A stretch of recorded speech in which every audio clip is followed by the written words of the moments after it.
transatlantic visit in 1502 when he visited Cape Honduras. King Ferdinand gave instructions in 1511 that every Spanish ship return from the New World bringing 10 turkeys. He said, half males and the other half females, because I desire that there be bred here some cocks and hens of those which you have there, and were brought from terra firma.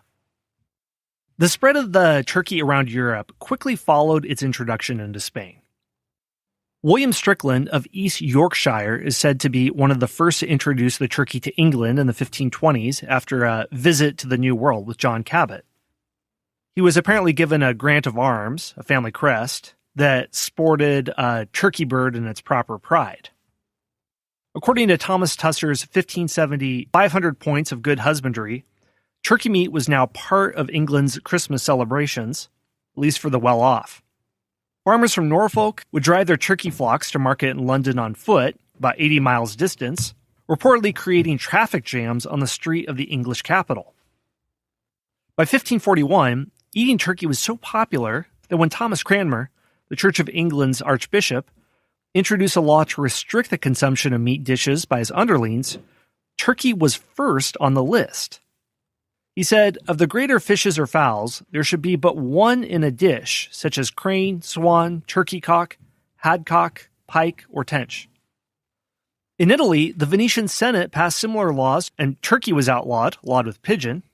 Venetians appeared to continually evade the law and carved the birds in secret and made enormous pies with the meat. Well, the novelty of the turkey made them status symbols in Europe for the rich and famous. European nobility was fond of turning their estates into zoological extravaganzas and menageries where they would own all sorts of exotic animals. And they'd have exotic birds and beasts, especially when the Columbian Exchange is first kicking off in the early days of New World discovery. And everyone wanted a turkey, of course. What more exotic bird could you come up with, especially if you hadn't seen one before? And if you got tired of it or your turkey was too aggressive, you could butcher it and have a delicious meal. By the 1570s, the English are enjoying the North American bird at Christmas dinner. Shakespeare talked about it in Henry IV.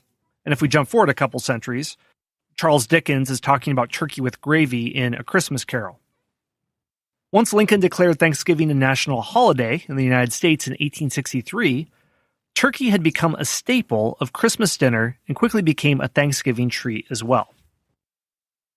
So the turkey, as we can see over time, has had quite a varied reputation, from being thought as unintelligent to being thought of as courageous, from being a novelty to becoming so commonplace that you couldn't imagine not eating one on Thanksgiving Day.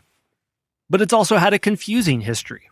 Because it was a novelty, people didn't really understand its origins. I thought it was from India or the Orient when it was actually from the New World. The confusion of the origin of the turkey still exists, and it seems that every nation wants to claim that its origins come from some other nation that is exotic to that place. So in Arabic, the turkey is called the Ethiopian bird. The Portuguese call it the Peru bird, though there was never a turkey in Peru. In Greek, they call it the French girl, because the Greeks apparently got their first turkeys from the French. In Malaysia, a turkey is called a Dutch chicken, or ayam belanda, and the Dutch call it, like I said, the Calicut chicken, after the Southwest Indian seaport. So to close out this episode, let's take things full circle and go back to the first Thanksgiving and see how turkeys fit into it. Like I said earlier in this episode, they would have had more lobster and berries and flora and fauna that were native to the New World.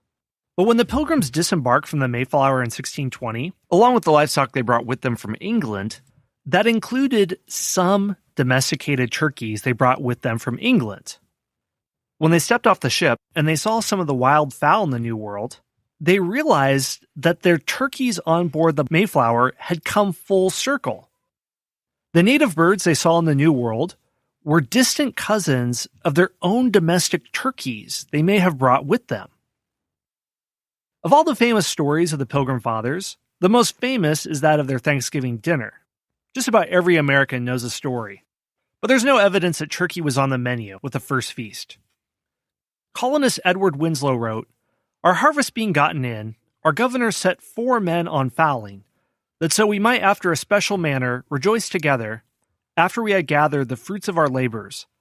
They 4 in one day killed as much fowl as with a little help beside, served the company almost a week, at which time, amongst other recreations, we exercised our arms, many of the Indians coming amongst us, and amongst the rest, their greatest king, Massasoit, with some 90 men, whom for 3 days we entertained and feasted, and they went out and killed 5 deer, which they brought to the plantation and bestowed on our governor, and upon the captain and others.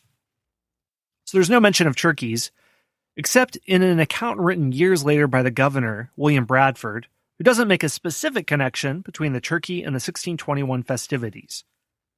He wrote, "They began now to gather in ye small harvest they had, and to fit up their houses and dwellings against winter, being all well recovered in health and strength, and had all things in good plenty, for as some were thus employed in affairs abroad, others were exercised in fishing, about cod and bass and other fish, of which they took good store, of which every family had their portion. There was no want. And now began to come in store of fowl as winter approached, of which this place did abound when they came first. Besides waterfowl, there was a great store of wild turkeys, which they took many, along with venison, etc." So William Bradford says that he sent 4 men fowling to find food. Wow, say that 5 times fast. We don't know whether they returned with turkeys or not, but it sounds like in later years he said they did. Whether or not there was actually turkey eaten on the first Thanksgiving, we can see that no other bird was quite the globetrotter as the turkey is today, and just the name itself and its confused origins with the Middle Eastern country that it definitely was not from, and other languages that claim that the turkey is from Ethiopia, or India, or France, or the Netherlands, when it isn't from there. Shows you that the turkey is one of the most well-traveled and exotic birds, and we don't give it nearly enough credit. Hey everyone, I want to take a short break for a word from our sponsors. I want to mention a way how you can help support this show, and you can do so by saving big with a great new product from a company called Candid. Candid basically takes all of the misery out of adult orthodontia. There's millions of people at any given time in the United States who have wire braces, and there are many, many millions more who should be wearing retainers and aren't and need a tooth straightening solution. Well, Candid is a company that makes it possible to get tooth straightening without ever having to visit an orthodontist, without ever having to leave your home, and to get it all done much more cheaply and in a fraction of the time of conventional orthodontia. The way it works is that Candid sends a modeling kit to your home so you can take impressions of your teeth. After you send back your impressions with some photos of your teeth, a network of orthodontists reviews your case and provides you with a 3D preview of what your treatment will look like. After you receive your 3D preview, it's up to you if you want to go forward or not with a tooth aligner treatment plan. And when you get your treatment plan, it results in straighter and brighter teeth in an average of 6 months and can cost thousands of dollars less than braces. And again, no office visits are needed. Everything is delivered to your home. You can take advantage of Candid's risk-free modeling kit guarantee. And when you use my dedicated link, candidcode.com/unplugged, you'll save 25% off your modeling kit. That's candidcode.com/unplugged to get 25% off the price of your modeling kit. candidcode.com/unplugged. Well, that's all for this episode. Hope it was good food for thought as you're stuffing yourself with literal food. And I wish all the listeners, whether you're in the United States or not, a happy Thanksgiving. All right, well, that was the episode for today. Thank you so much for listening, and I hope you enjoyed it. First of all, I'd like to thank the Knowlton's Rangers, and especially our spy masters, Baron Fraser, Carl from Norway, Chris from Maine, and Melissa Sarnowski. And I'll explain what that means in a second.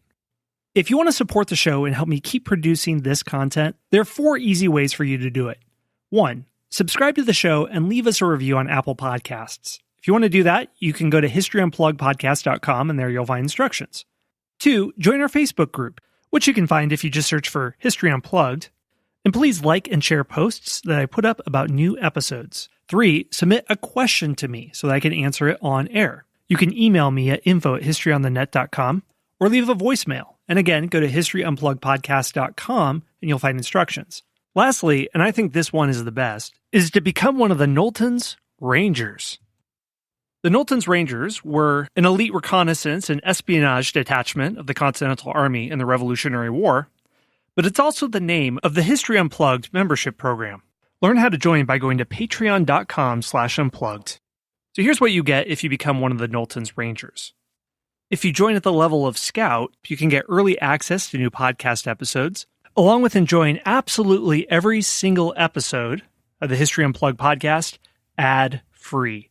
All 270 and counting episodes.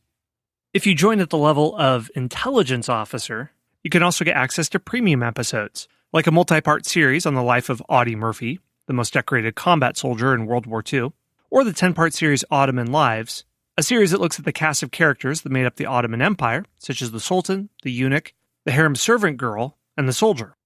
And finally, if you join at the level of Spy Master, you get all the same stuff as the Scouts and Intelligence Officers, but you also get a shout-out to you and or your business at the end of each episode, a 3-pack of hardcover history books, plus you'll be put at the very front of the line for me to answer your question about history, and I can guarantee I will dedicate an episode that's about an hour long or so to your question.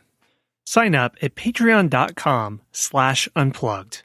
Again, that's patreon.com/unplugged. Anyway, those are the ways you can help out the show. Thank you so much for your support. Thanks for listening to the History Unplugged podcast. Be sure to subscribe to the show to get your daily dose of all things history related, from ancient Greece to the Cold War. We'll see you next time at the History Unplugged podcast.